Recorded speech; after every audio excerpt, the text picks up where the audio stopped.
To another episode of the Chicago Audible. We're sitting here at the tail end of June. In fact, it's the evening of June 30th here at the time of the recording, which means most of you're going to be listening to this episode to kick off your July. So for those, I want to welcome you to Camp Month. As the Bears camp, it's just a few short weeks away. I'm your host, Will DeWitt, and I'm so happy that you're here for another edition of Countdown to Camp, our summer-long positional preview series. We've done a great job of previewing a handful of positions on both sides of the ball, and with the holiday weekend here in the States, we all thought it would be a perfect time to focus on the third phase, as today's episode is a complete preview of #Bears Special Teams. Here with me today, I have my co-host, Mason West. It's going to just be this dynamic duo today. Nicholas Moriano, he's out with a cold right now. So Mason, how has your week gone? I'm excited to have you on. Week's been going really well. We talked about a little earlier before the show started how warm and humid it's been kind of both for both of us, and powering through that's been a little tough. But I'm really glad that I did leg day today. Got my hamstrings fired up so that way, I'm ready to carry this podcast with Nick not here. There we go. By the way, did you see that David Montgomery apparently wanted to be a part of our discussion here today? I missed that. What is that all about? He had some mic'd up segment. I saw it on Facebook after dinner where he was just talking to Coach Nagy. He wanted to put the pads on there in OTAs, and you can't do that. And then he was talking about, he was watching special teams, I guess. He's like, do you think Coach Taves will put me out there? And Nagy's like, you can't do that. You're a big-time running back now. So he just wants to get out there and play some football. It was a lot of fun to see his energy, and apparently he feels a little disrespected. He was talking to Coach about where CBS ranked him in running backs as 25th, and I think he has some choice words for him, and he's excited to kind of prove it with his play here this season. But yeah, I thought it was pretty comical to hear David Montgomery asking if he can go play some special teams, because that's what you do in June when you can't do any pads, any contact. He just wants to go out there and play some ball. I think the Bears were actually listening to the last podcast when I asked for some more content, right? They finally threw out a luxurious 5-minute video of Roquan and Monty being mic'd up. Didn't realize there were such fans of the show. Yeah, that's what he knew, that the special teams episode was going to happen here soon, and he figured, throw me in there. I can return a kick. Who knows? We do have to figure out who's going to be doing that later on in the show. But Mason, before we fully dive into the meat and potatoes of today's show, I need to give a huge shout out to all those Bears fans who have taken the time to review our show over the last couple of weeks. Thanks to that support, we surpassed our goal of 650 reviews on Apple Podcast, which means we have to give away a jersey today. And we'll do that right before we play some over-under at the end of the show. So that way we have to listen through. And I saw earlier we're up to 677 reviews, which is just incredible. So if you forgot to leave your review, I would encourage you to go ahead and do that right now, because that means we're only 23 more reviews away from 700. So we'll be giving away another free Bears jersey then. And given the current momentum, that could be as soon as next week. It was 2 weeks ago. We had 624. We're now at 677. So who knows? We can be giving away 2 jerseys here within a matter of back-to-back weeks. But thanks again for all the reviews. They really do go a long way towards us finding more Bears fans like us, like you, and really just helpful for our goal of getting us potentially a major sponsor for this upcoming season. We really do appreciate each and every one of you. But Mason, I'm ready to talk about some special teams. Are you? Let's do some fireworks, getting ready for the 4th. Let's do it. And I want to get this train rolling. It's what everyone tuned in here for today. And that's going to be this in-depth preview of Chris Tabor's unit, special teams. So to kick things off, we may as well begin with our best foot forward. It was this time a year ago when we were previewing Bears kickers. We had Eddie Pinheiro and Ramiz Ahmed. And oh boy, how quickly things have changed. In came Cairo Santos late in training camp last season after Pinheiro suffered a groin injury.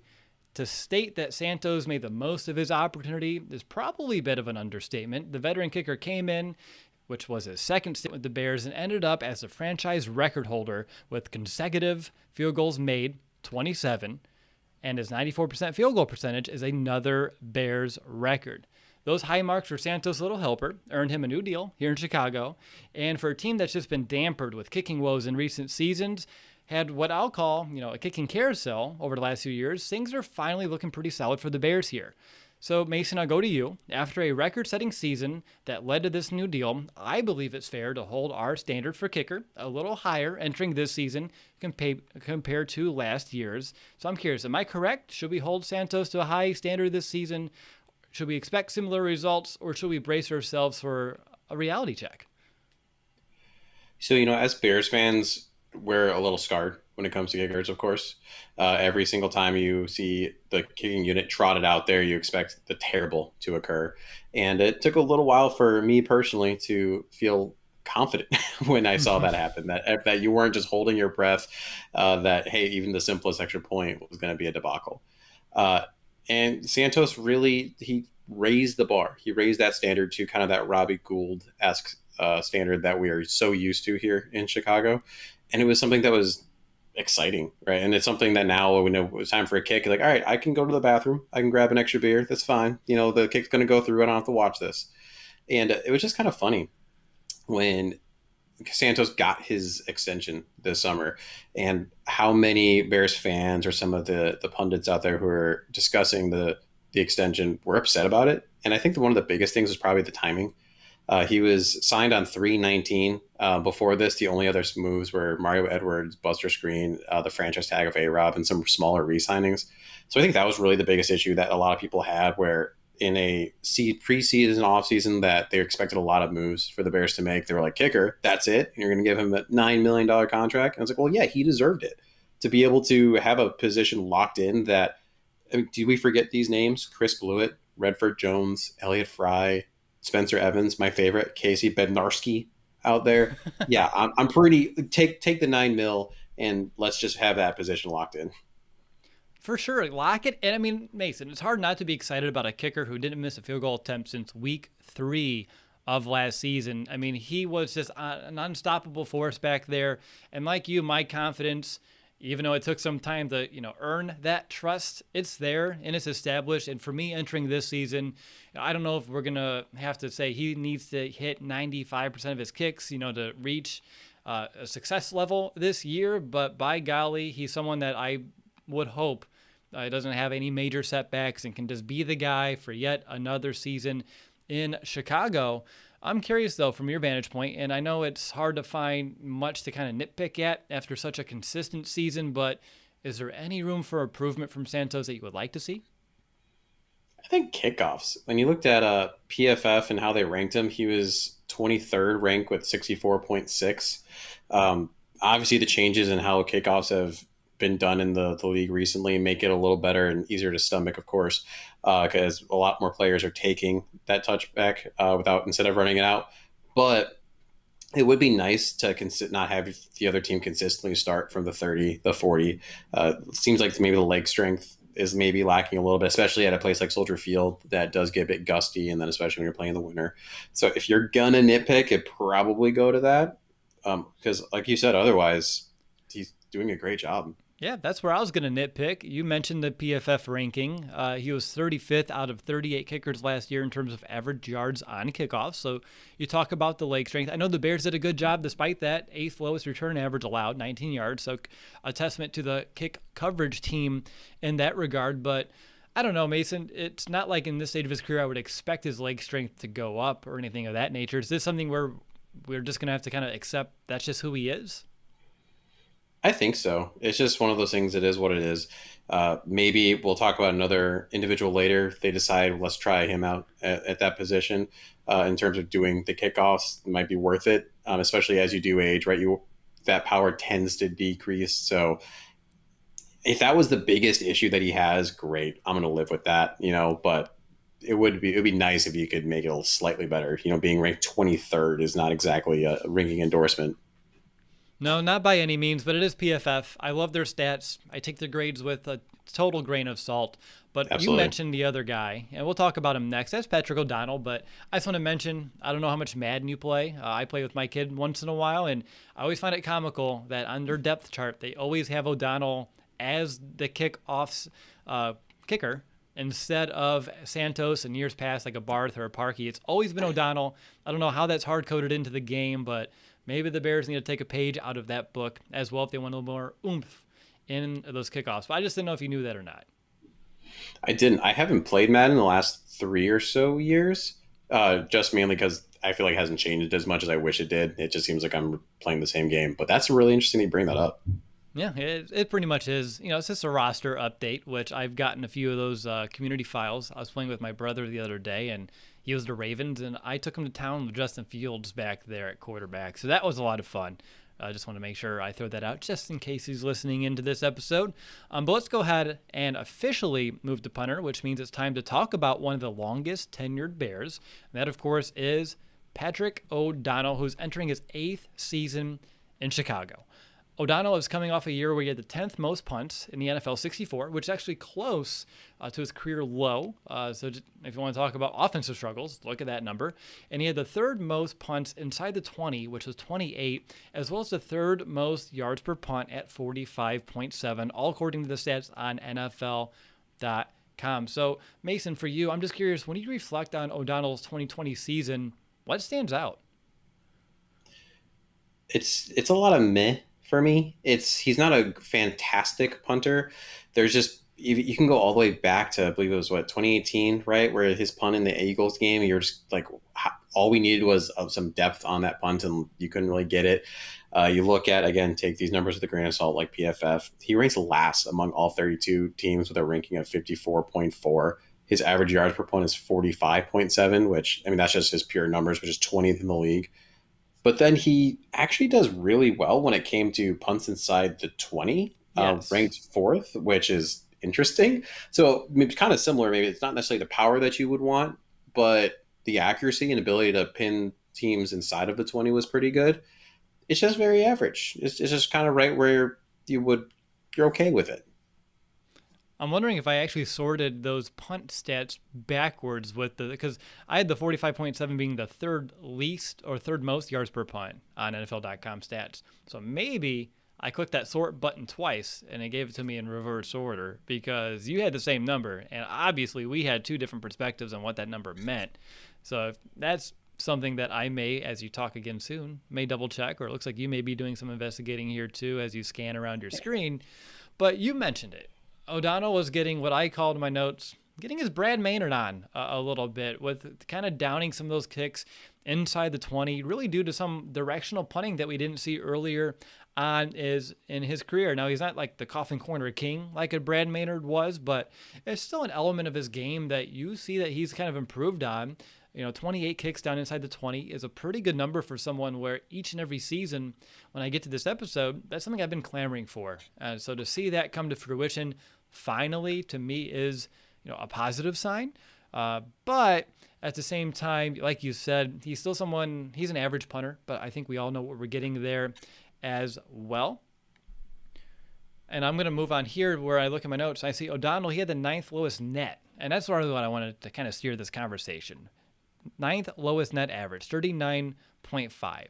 What would you attribute that to when you're reflecting? Is that just O'Donnell out kicking his coverage, poor coverage in general? When I see one of the worst net averages in the league, I see a defense that's not being put in favorable positions often, as opposing offenses are just given, that advantage with that better starting field position, and that needs to get corrected. So I'm curious, what can O'Donnell do to kind of help get that back on track?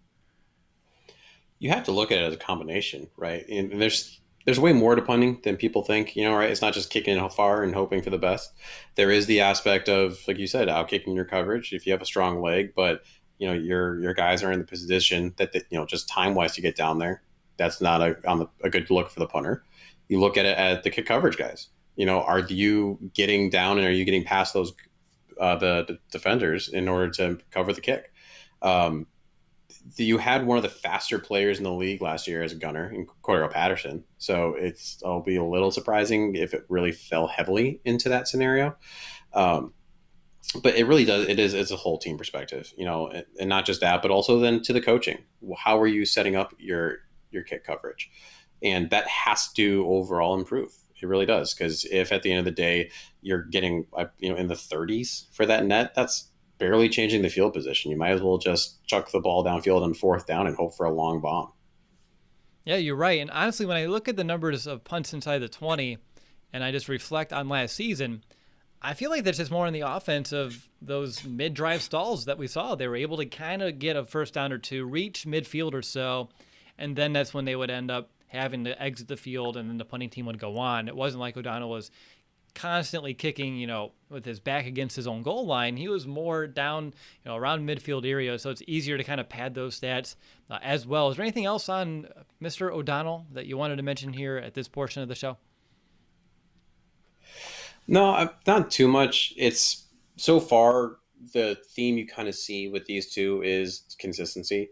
You're relatively consistent with O'Donnell. There weren't too many times last year where you're scratching your head and you're like, that was awful.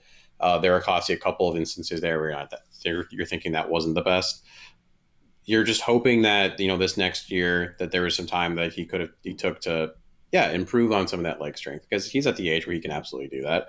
And then we're going to look at some of the players later that hopefully some of that kick coverage can improve with some of the additions that have occurred in that area. Yeah, for sure. And, O'Donnell hasn't totally lived up to that mega punt name that kind of came out from him following him out of Miami, years ago when the Bears drafted him. But let's go ahead and let's take a look at long snapper. So that's the other Patrick. And I'm talking about, of course, Patrick Scales. I'll be honest, there's not much analysis when it comes to this position, but we do promise our listeners to discuss every player and every position heading into camp. So with Scales, one major note that I have is that come week 1, he should complete the trio for field goals. Scales to O'Donnell to Santos, it's good.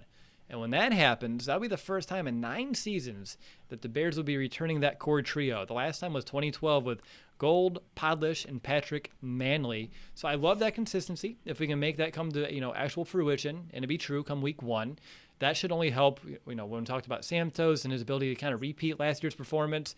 Keeping that core intact, I think, will go a long way, keeping that chemistry together. But what about you, Mason? What do you want to bring to the table for this ever-awaited long snapping segment? So again, we talked about this a little bit when it came to punter and things like that. There's a lot more that does go on in terms of the long snap and what you alluded to in terms of just the comfort level, how things tie together, the timing for the kick. And that's really important, right? From the snapper to the holder to the kicker. And that's why so many teams ultimately ended up shifting from having their backup quarterback as their holder, because there was more time that the punter and the kicker and the long snapper could spend together and maximize that chemistry, since they're kind of just chilling together and they're not really doing it as much during training camp. When it comes to Patrick Scales, he got the job done. There's nothing outstanding that I saw in terms of, bad snaps. There wasn't anything outstanding in terms of, penalties or anything like that. And that's really what you want. Get the ball back there. He did have 1 tackle last year, which was a 50% reduction from his tackles the year before. So, get back on that. Get back up to 2 there, Patrick. Yeah, he's not a Manley out there who's leading the charge and racking up tackles each and every season. That would be a nice wrinkle to his game, but also I don't know. You don't want one of the least built guys, and I'm going to say that kindly, going out there and laying out hits and going through all that types of contact. So I can understand it, but yeah, the consistency here is the biggest one when it comes to Patrick Scales. Anything else? Can you imagine the headache that would create if Patrick Scales went down with some kind of injury in the middle of week 2? Just bringing in another long snapper and having to deal with building that'd be awful. Just don't worry about the tackles. Get the snap back there and we'll deal with it. Yeah, no, that would be quite the predicament for the Bears, and that's why we take these moments here throughout June/July, depending on when you're listening/watching this episode, to discuss this ever important position. And I also love this episode because we get to roll right through. We have already talked about the 3 major players in this entire episode. Love special teams episodes. So up next, we're going to turn our focus to the return game that's going to look much different than a year ago. But before we do, I believe we do have a handful of shout outs that we need to kind of give out here for those listeners who donated to the show this week. So let's go ahead and do that. We have, and my count is correct, 7. So we have Stephen Haynes all the way from the UK. I saw that one come in, Stephen. I really do appreciate your continued support. I know you've donated off and on, throughout the last year or so. So thank you so much, Stephen. We have Ramon Morales. Ramon, just want to say thank you again for your donation, your support of our show. Then we have Corey, and let me try this last name, Della Quilla. Corey, thank you for the pronunciation kind of exercise here on the show, as well as your support. And then we have Connor Selnow, all the way from Wisconsin. Connor, thank you so much. Jaden McEldowney, which gave a decent donation. Nick wanted me to make sure I give him an extra special shout out. So Jaden, thank you for your tremendous support of the show. That really means a lot to both Nick, myself, and Mason as well. And then we have Jesse Colson from Virginia. So we're getting people from all over the country, heck, across the pond as well. So Jesse, thank you for your support of the show. And if you want to help us out at the Chicago Audible, these donations go a long way to helping us cover the cost of our website, getting new equipment. Mason needs a green screen. I think Nick helped Nick get another microphone that he's actually testing out now. He got it in this week, so that should be unveiled next week on our next episode. So this really does help us tremendously, just kind of up the game on our show. So to go ahead and donate, you can find us on Venmo at The Chicago Audible. You'll see Nick's name pop up, so Nicholas Moriano, and the Chicago Audible logo. And if you want to go ahead and donate via PayPal, you can by going to www.chicagoaudible.com/PayPal. Again, thank you so much to everyone who donated this week. It really does mean a lot to all of us here as we want to continue to progress the product that we put out both on the podcast side and here on the live stream.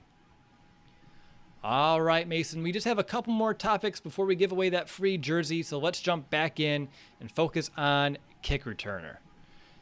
And after 2 years of Cordarrelle Patterson at the helm for the Bears, things are going to be looking new here for 2021, and whoever really assumes these duties, they're going to have some serious cleats to fill.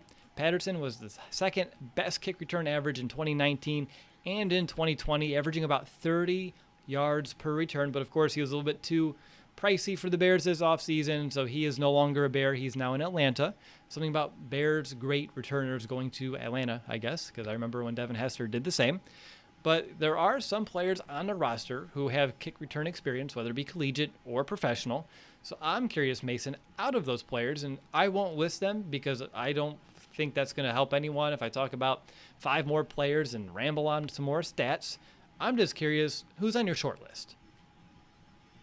The first name that really pops into my head is Khalil Herbert. I think he's going to be just a really interesting guy. And you got people who've listened to the podcast over the last couple of weeks have heard me talk about people being very versatile, and I love that versatility. So someone like him who can earn a roster spot by returning kicks and then, knock on wood, that if there ever was an injury to David Montgomery or anything like that, who could step in and potentially take on a little bit more of that lead back role would be great. A second person that would be also interesting there who has more experience would be Damian Williams. I know he's done it before. A similar situation, just more experience where if there was an injury, he could step in as a workhorse, but he really can earn his keep on the roster with the kick returns. Yeah, Herbert and Williams are both on mine. So for Damian Williams in his career, he returned kicks for the Dolphins back in 2015 at a 21.8 yard average. Herbert, last year at Virginia Tech, he returned 16 kicks for 430 yards, which is about a 27 yard per return average. So obviously you can say one number is bigger than the other, but kick returns in college are much different than what they are now in the pros. And then when you just look at some of the other players with experience, whether it be Marquise Goodwin, who did it back in 2013, or Tavis Pierce, who had 27 kick returns his sophomore year at Oregon State, and then Damiere Byrd, who we talked about last week with the receiver preview, who has 14 career kick returns for 353 yards and 1 touchdown. I think the Bears are going to, I would hope, try, a few of these guys. Maybe there's a player or two that's not even on this list who they're intrigued by that can get a shot at it. I know when I get to training camp, that's going to be something I'll be paying attention to, is who do they have even fielding some of these kicks to give us an idea of who they're kind of expecting to assume this role. And Tarik Cohen also has had the experience during his rookie year of returning kickoffs as well. But when it comes to Goodwin, you mentioned Williams and Byrd, I still lean with Khalil Herbert because I think it's his best chance to, get some additional touches that I think Williams would have ahead of him right now in the rotation on offense, and really just put the fresh legs out there, right? Herbert, as a rookie, he's going to have a little bit more spring to his step, a little bit more spry. I would love to see if that can be a good way for him to really make an impact as a rookie, and I think those fresh legs will really help compared to like a Goodwin, who's a little bit older, he's fast, but still, I don't know if I want him taking some of those hits, and he hasn't done it in about 8 years. So it just maybe there's a little bit of rest there. But is there anyone else or any other additional kick return thoughts? Either way, I think the Bears are going to have a hard time replacing a Cordarrelle Patterson. Oh, yeah, absolutely. I mean, what Cordarrelle Patterson brought to the special teams unit was something that you just can't replace with one player at this point in time. At least it's going to be kind of a committee thing, and like you said, it's going to be a big question mark until training camp starts and we see who they're rolling out there.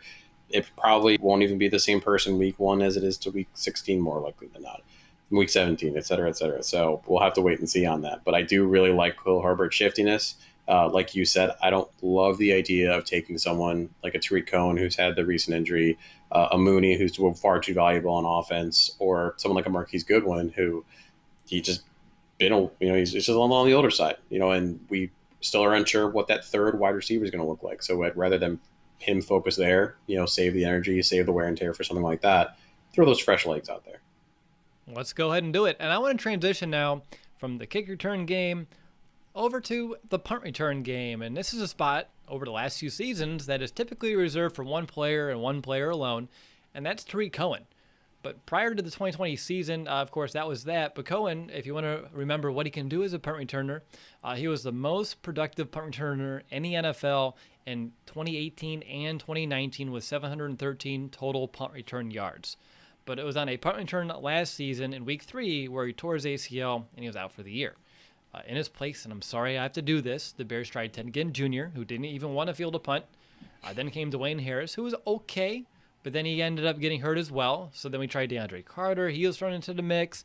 Anthony Miller had a handful of returns, but really nobody came close to the type of production and impact that Tarik Cohen typically has here. The Bears were severely missing him in the punt return game. So Mason, this is where I want you to put your medical hat on, because I heard about Cohen being a little stiff, walking around in like a brace and just kind of straight-legged a bit during OTAs. So I'm curious, are you concerned about his progress just by hearing that? I know you didn't watch him or anything. And if he is healthy enough to play week 1, would you have him back there fielding punts right away? So it's actually funny. We talked about the video earlier that Dave Montgomery and Roquan Smith were in. And if you watch, there's one part where if you freeze it, you kind of just see Tarik Cohen on the sideline hanging out. He's walking by and he's just walking a little funky, in my humble opinion, of the 3 seconds that you can kind of see him there. You see it a couple other times in some previous videos that they posted. If you go far back enough, you can find some, where he's actually walking out of rehab and out of a straight leg brace sooner than I thought he would have been, to be completely honest. And it's just one of those things where it's like, is he going to even be ready for week 1 at this point in time, seeing where that lack of progress is? So his name might not even be ready for consideration at this point, and that might have been something that the Bears looked into. We'll talk about that more at the running back position, why they brought in as many as they did in terms of a veteran like Damian Williams and a rookie like Khalil Herbert. And let's say miraculously he is back and ready. Heck no, I'm not throwing him back there. There's just no reason at this point. I mean, he's so dynamic. Again, 2018 Eagles game, that return that he had to, really push the Bears downfield in that final drive, electric. I'm going to love that moment up until the double doink, whatever, moving on. But at this point in time, there's just too much value that he has on offense. And so it's just not worth it to have him back there. So even with a crowded running back room, you're still kind of, because so coming off an ACL, how would a punt return differ from maybe just playing a general snap on offense, right? Because it's more quick burst, more probably lateral movement. Knowing Tarik Cohen and his affinity for the sideline, lateral may be his middle name. But is there any additional risk returning a punt? Maybe it's that just how you're standing, right? And you're kind of in the fire lane right there as well, so that could just be an additional danger. I'm just curious if there is any additional risk of that position in your mind, just coming off that specific injury. Sure. I mean, look at how he hurt in the first place. He hurt it on that punt return, standing there, and he got hit. The hit's coming, but at the same time, you don't know exactly where it's coming from when you're in that punt return position because you're focused on catching the ball. If you're not, you're likely to drop it. Versus when you're running the ball in a traditional offensive set, you have a better brain to muscle connectivity and control of that knee because you know where you're going on that play because the play is designed to go a certain direction. You can see the defenders much more easily. You can see the flow of the defense that's coming down on you. And so you have a bit of more of a natural guard effect that occurs in protecting that knee. But again, look at a punt return. You don't even know where you're going to be running the ball next. You got to catch it assess what's in front of you split second and then take off. That happens a lot at the quarterback position. Look how Tom Brady tore his ACL, right? It's that unprotected, I'm standing in the pocket and I all of a sudden have a defender falling on my leg that I didn't expect. So there's just a lot more uncertainty and unknown when it comes to a punt return compared to how it would be on a regular offensive series. Yeah, no, that makes a ton of sense, and I appreciate you sharing that over with me and our listeners because, again, if you have a guy that you invested so much in last year with a contract extension, you don't want to risk it here. At least for me, I wouldn't risk it week one. I would give him some time to get more calloused before I would maybe think about throwing him back out there. So if that's the case, we have a big hole to fill yet again this year because the Bears tried, to plug the leaking boat, if you want to call it that, last season, and didn't work. They could not find someone that can just hold that job and do it well, and they tried a few different options, as I mentioned earlier. So like we did with kick return, I'm curious, who's on your short list for candidates this year? Me personally, it's a rookie, and it's not Khalil Herbert. It's going to be Daz Newsome, who had 48 punt returns, over 500 yards, and 1 touchdown at his time in North Carolina. And just like we talked about with Khalil Herbert, with that wide receiver room as crowded as it is, I just want to get the rookie some touches and see what he can do. And this just seems like the easiest possibility for him. Oh, couldn't agree more. It's the collarbone break he has currently is not something that I would be as concerned with in terms of a punt return. So that would not be something that would deter me like the ACL did with Tarik, as we just talked about. And he has the experience in college, which is great. Again, he has the young, fresh legs, which we talked about previously for the kick return. And it's just a way for him to get more and more touches in a more dynamic way. Now, if you wanted to just relegate and say, hey, look, we just want to catch the punt and let's move on, that might be when you went more with like maybe an Anthony Miller. I think he had 5, I believe it was 5 punt returns last year, and it was just like, all right, he caught it. Great, let's move on. But if you truly want to have that third phase be something that can make a difference, I believe you have to put someone that has that ability to have a dynamic play like a Tarik Cohen was able to do. And Daz Newsome seems like a guy that has that potential. And we really can't underestimate the Bears' need to figure this out if it's not going to be a Tarik Cohen, because with an offense that has struggled so mightily over the last couple of seasons, and I know we have a lot of hope that things can get turned around now with a change of quarterback, a few additional receivers, what they're doing at running back, the changes on the line, those are what those episodes are about. But looking at the third phase, they need to do a better job of setting this offense up for success after a punt. That doesn't mean just fair catching. That means getting some yards back. If they can find a way to get 5 to 8 yards and anything more as a bonus, that's just going to continue to help their chances of putting up points come game day, which, as we know, those are very hard to come by in 2020. So let's do what we can here in the punt return game to help out that offense in 2021, get a little closer, so maybe at least they get the field goal range a little easier, or better luck in the red zone. So for me, I just want to make sure we put into perspective just how important it is for the Bears to find someone that can give them those 5 to 6 yards, if not more, before that offense actually takes the field. All right, so we have a few positions left to preview, and I'm sure there's some guys that we're going to discuss here. We have safety, cornerback, running back, and quarterback left. So if you look at the first 3, those guys, you're going to have a decent amount of those players having large special teams roles. But since this is a special teams show, let's take a moment to maybe discuss any player who we think is going to be in this year's what I call a core group. And my first question for you, Mason, and it's a loaded one, so I apologize. Who's going to fill the Sherrick McManus role? I think it's someone that already has been progressing towards that role. If you look at last year, the leader in total tackles was Sherrick McManus with 11, followed second by Iyabuniwe at 10. Solo tackles, McManus at 10, which ranked 6th in the league, by the way. Pretty impressive. Second on the Bears was Iggy with 7 tackles, which ranked 19th overall in the league. So he's someone that makes his hay in special teams. And he's already been progressing in that fashion, so why not think he would continue that trend to take over the mantle that Sherrick McManus has held so far? Did you have him making the team when we talked about linebackers? I'm trying to remember. Pretty sure I did. I had him and a couple of the line. You and Nick had it split, and I took them both. That's right. And this is a good reason why you did it, Because as you said, Iggy is a big part of special teams, and even though he hasn't progressed on defense to the degree that we wanted him to when the Bears drafted him, he's out there, more times than not when it comes to any special team snap. He's played on 72% or more every single year as a pro, with a career high 82% coming last season.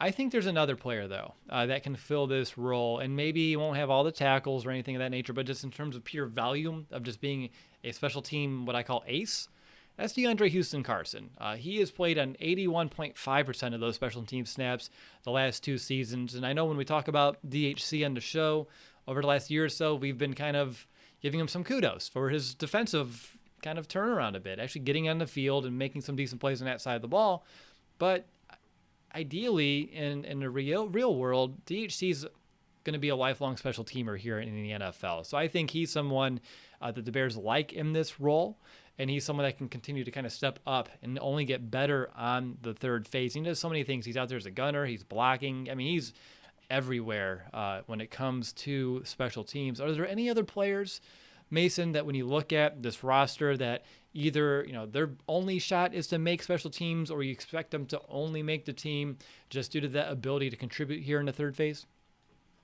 I have 2 players that I'm very interested to see what happens at training camp. Thomas Graham Jr., who I think could make a really big role there, and sleeper Jake Butt. Ooh, he didn't even make my list. That's a real sleeper. I mean, when you look at J.P. Holtz last year, he played on 60% of those snaps. But obviously, if you're going to carry another tight end, if it is J.P. Holtz or if it is Jake Butt, they're going to have to kind of fill those snaps there as well. And I like that you mentioned Thomas Graham, because I was actually going to ask you the question. Because I was looking at Kendall Vildor, Duke Shelley, Buster Screen. They only averaged around 20% of those special team snaps last year. But I'm confused by that. A DB should be able to contribute anywhere that you would need them to on special teams, whether they be a gunner, over there in kickoffs blocking or anything of that nature. I think Thomas Graham Jr., like you, could have a strong special teams role as a rookie. It's another, I'm not going to say it's a loaded group. It's definitely retooled. There's a lot of players there vying for a few spots. So his ability to contribute on special teams would go a long way for him making the final roster versus maybe starting his career on the practice squad. So I like that you mentioned him as well. What are your thoughts on Jordan Lucas and Marquis Christian? I feel like they're kind of in that same boat for me. Yeah, they're just right on that edge, right? They're someone that you don't necessarily think are probably going to heavily contribute for you when it comes to to defense, because you have your 2 starting safeties, which we'll discuss at another point, and then you kind of have DeAndre Houston Carson would be that one that came in if they needed another safety. I believe he came into the Buccaneers game last year and actually made some pretty solid plays there, actually ending the game there.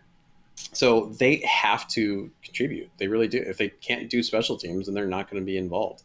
We haven't really seen it at this point. It's not like they're making a lot of plays or haven't done so. Between the 2, I mean, Marquis Christian is a little more interesting to me, just kind of some of his background. But it's not necessarily a ringing endorsement for either. I'm curious to see what Christian Jones can do here. When he played for the Bears, those few seasons, he played on 56% or more of all those special team snaps counts. So we'll see how he, Josh Woods, and Iggy, all 3 may have very strong special teams roles there, even though they're inside linebackers. They'll be good depth pieces. That's a good reason. You mentioned keeping everyone on board. I think just looking at what all 3 can do in terms of contributing here in the third phase is super helpful. But yeah, Marquis Christian, he played for the Rams in 2018 and 2019 and appeared on almost 4/5 of all their special teams plays. So he has that ability.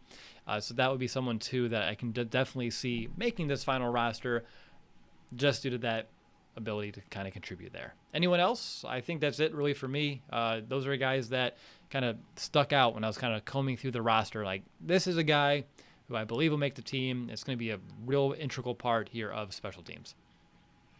It's going to be a really interesting training camp because there has actually been a pretty large drop-off of players that were key special teamers. Like Rakevius Mingo played 82% of snap count. Ryan Nall, 64, 65% of that. Question about whether he's going to be there or not. McManus was at 45%, but Urban was at 34%. So a lot of these guys are really going to have to step up to fill that role. And because I'm sick of seeing the hashtag Bears special teams, tweet pop up every so often.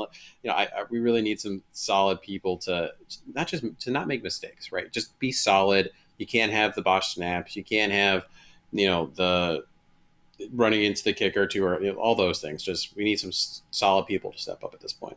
Yeah, it's real interesting. Just when you look at the roster and how you expect some of these numbers to go, but when you mentioned, a Mingo having that special teams presence, I don't see someone like a Vaughters having the same impact. I don't see a Travis Gibson having the same impact. The guy that Atachu that we brought in, maybe, but not really either. So where's that body go? And it looks maybe it's inside backer, or maybe they keep another tight end like a Jake Butt and JP Holtz because they both can play in special teams. That's what makes getting down to your final 53 real interesting, is some of these bubble guys and trying to make that balance between having the best players for both units, offense and defense, but also making the strongest special teams unit as well, all at the same time. So it's a delicate balance, and the Bears definitely will have, I think, a few changes compared to previous years, just with some of these personnel changes that we've seen as well. All right, well, Mason, guess what time it's for? Over-under's next to my list, which means we need to give away a free Bears jersey real quick. Let's do it. All right, so earlier today, I went through my spreadsheet. I had Google give me a random number between 1 and 677. Okay, sorry, it was 1 in like 430 because that's all the written reviews I have. So again, if you write it, I get your username, and then I get to put you into the giveaway. So the winner is Chase Ferree, Ferree. So Chase, congratulations for winning this free Bears jersey. Email me, will@chicagoaudible.com, or you can message our account on Twitter or Facebook. I put in my notes any social media, but I think Nick is the only one on Instagram, and I couldn't tell you the last time he posted over there. So hit me up on email, will@chicagoaudible.com, or again, message us on Twitter or Facebook. I'll definitely see it as soon as possible.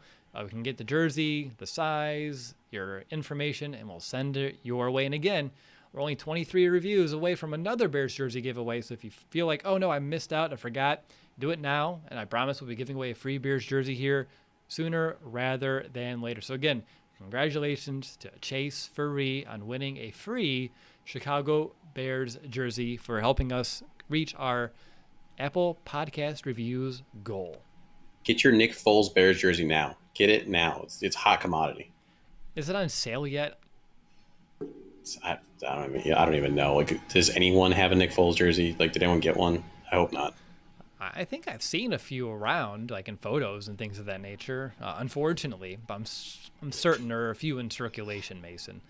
But let's get into the final segment of our show here, because I'm excited to get through it, and then after we get through special teams, Mason, it's back to the grind, and I'm looking forward to cornerback, running back, safety, and of course ending countdown to camp with quarterback. So jumping in to our over/under segment, Mason, my very first one's about Patrick O'Donnell. I'm setting the bar at 67 punts for Patty O. Are you going to take the over or under on that?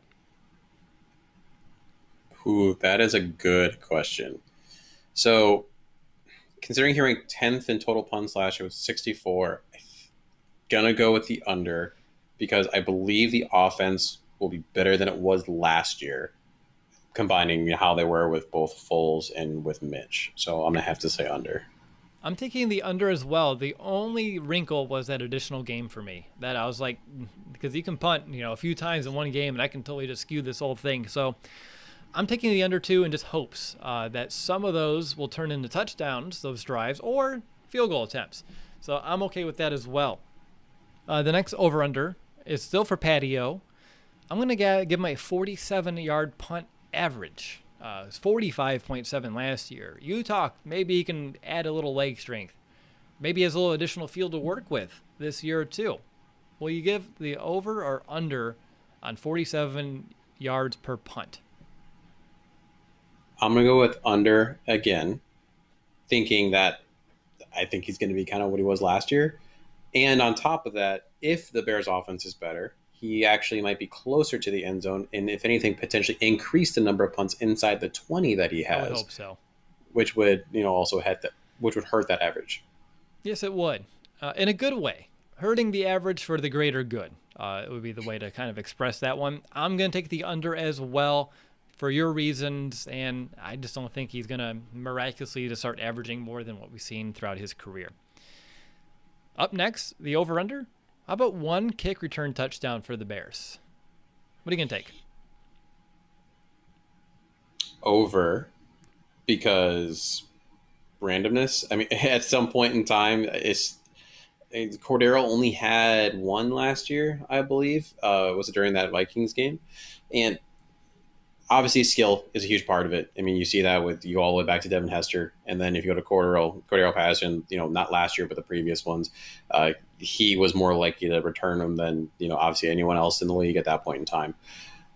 It just all just so much. It's random, like I just said. It depends on your blocking. It depends where the kick ends up, and if you're just going to kind of throw a dart at a wall, see what sticks with one, I'll take the over on that. Okay. I'll take the over too, just because I'm the optimist, and I don't want to say they're gonna be shut out in the kick return game this year. I mean, this is Chicago. We had Patterson, we had Hester.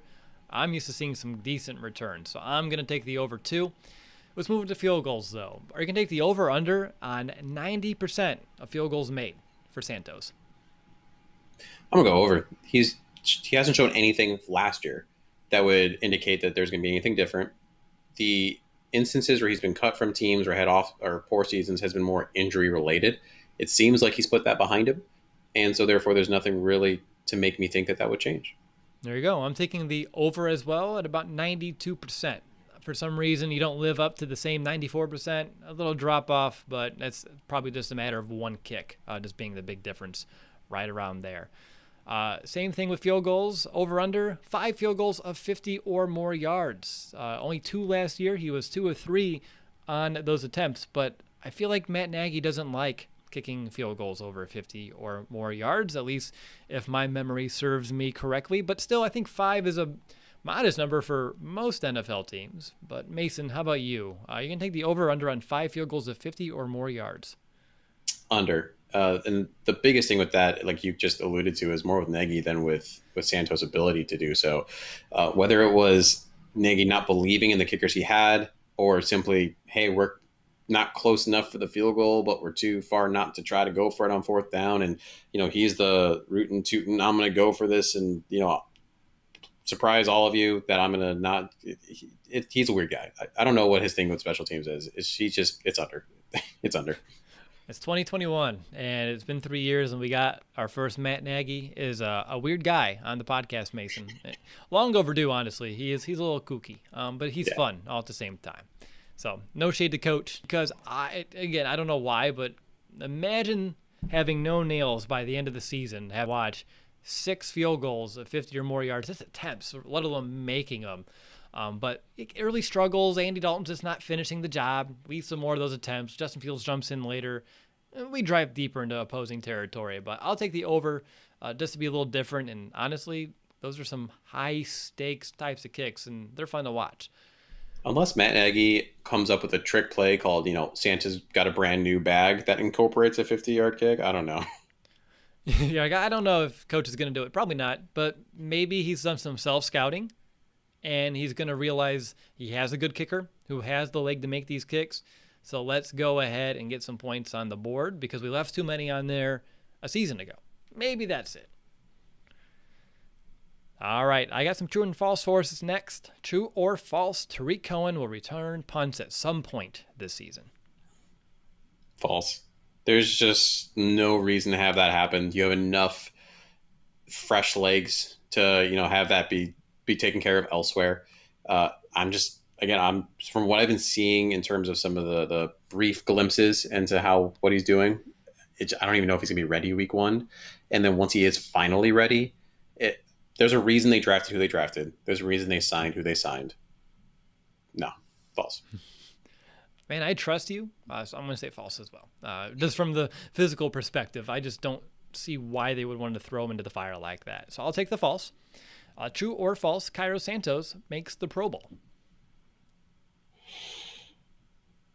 True, false. I'm gonna go with false. Okay, I was going to say true because I wanted to say true really bad. You heard it right on the tip of my tongue. Pro Bowl is a popularity contest. Cairo Santos is not the sexy name out there, and so much of it goes also with team success. A team that just isn't as good doesn't necessarily get as many players in. There are just so many other kickers that have better name recognition in households.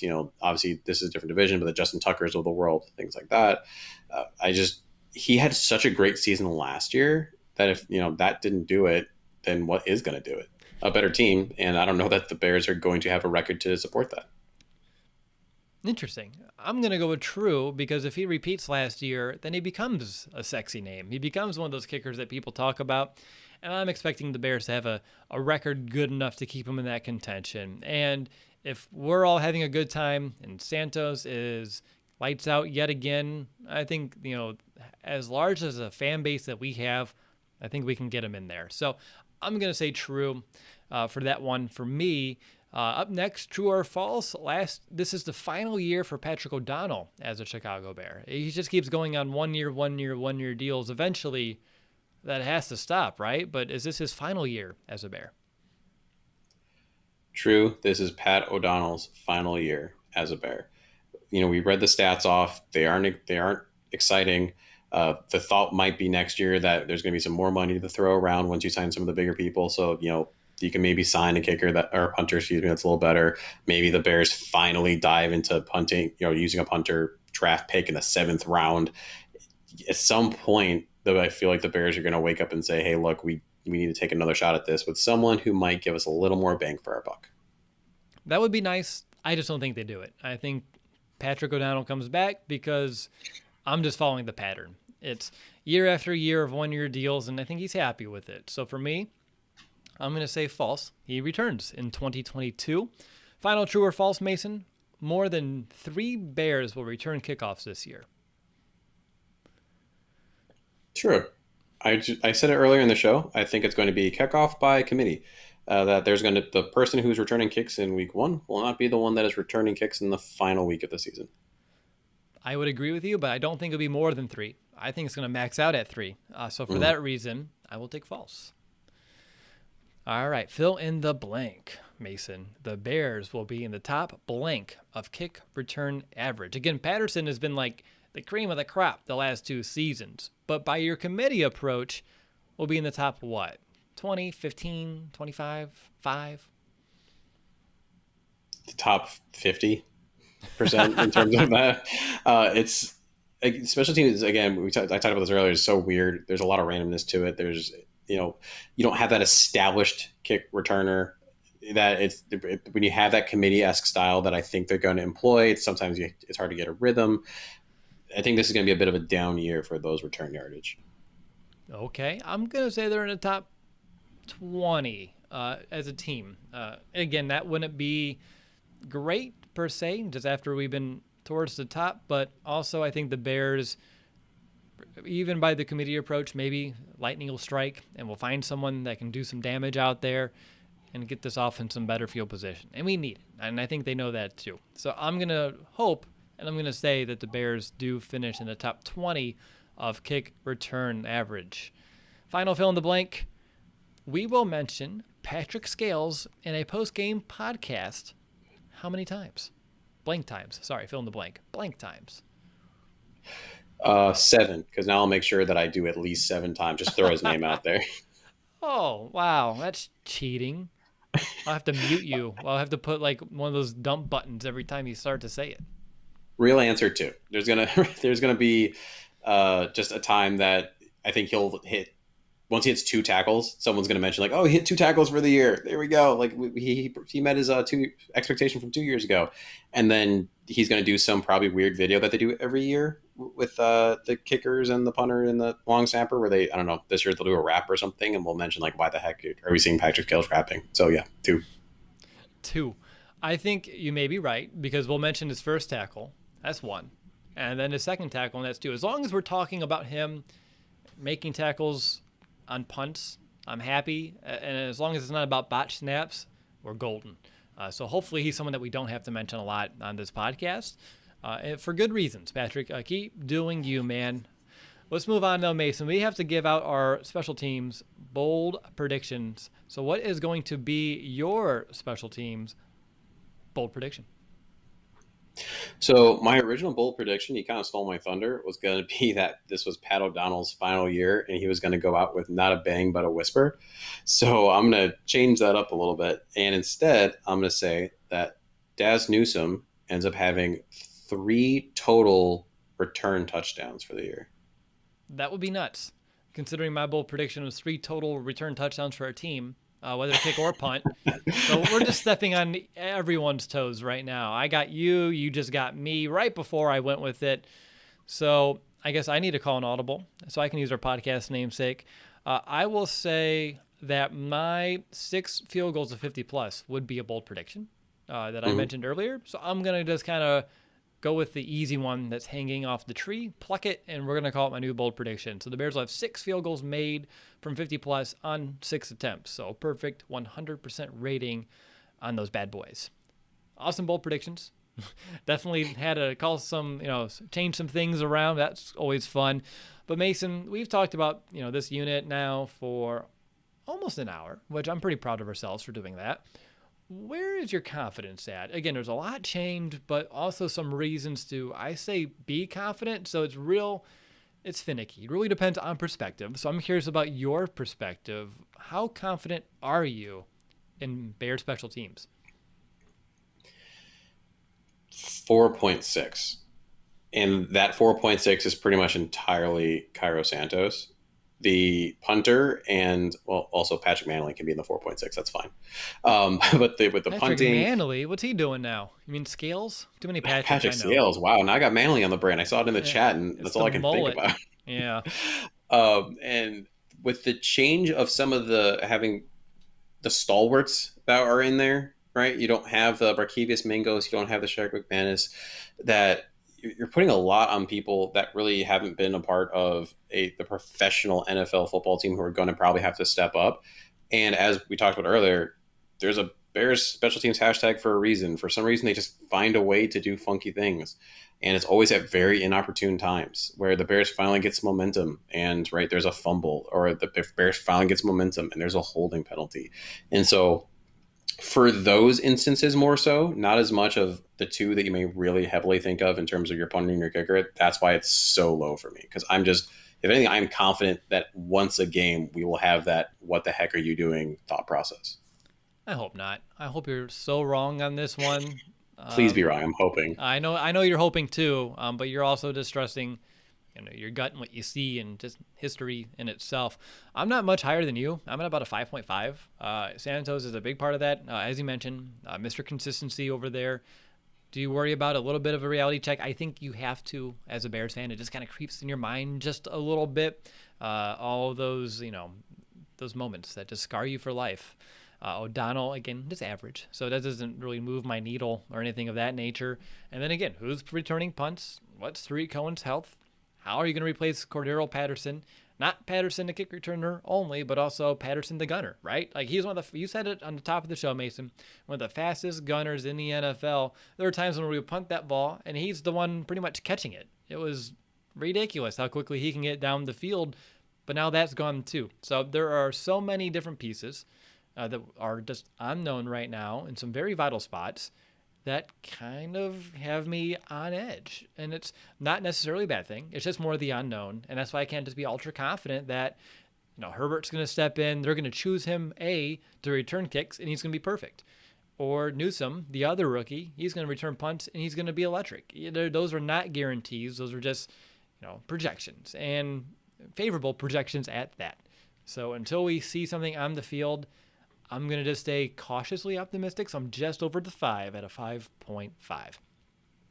Anything else, Mason, to kind of wrap up this special teams show? I think we pretty much covered almost everything you can cover when it comes to special teams without seeing what they're actually going to do in training camp. I do just want to double down on, because it spurred a little bit of conversation in the chat. I'm excited about the Jake Butt signing. We won't get to talk about him again since we already did tight ends.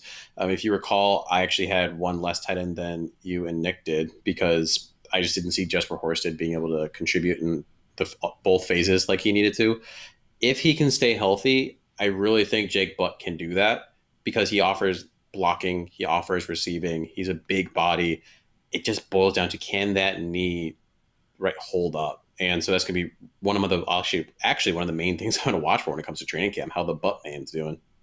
I like it. I know you weren't there, so is there anything else about Jake Butt that you wanted to throw in here? I know it's not a tight ends episode. We're not going to really talk about him in depth until we get to training camp.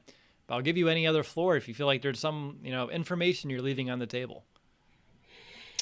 He's such an interesting story, right? Coming out of Michigan, he was projected to be a third round pick, and then he had that injury in the Orange Bowl that really robbed that from him. The Broncos drafted him, and he actually looked so between the rehab he had for the ACL and then a meniscus injury that he looked really good. Like it looked like he was going to end up being a steal for the Broncos, and he just had that next meniscus injury. And he actually recently put out a little piece that if you actually look Jake Butt, interview, it's pretty easy to find.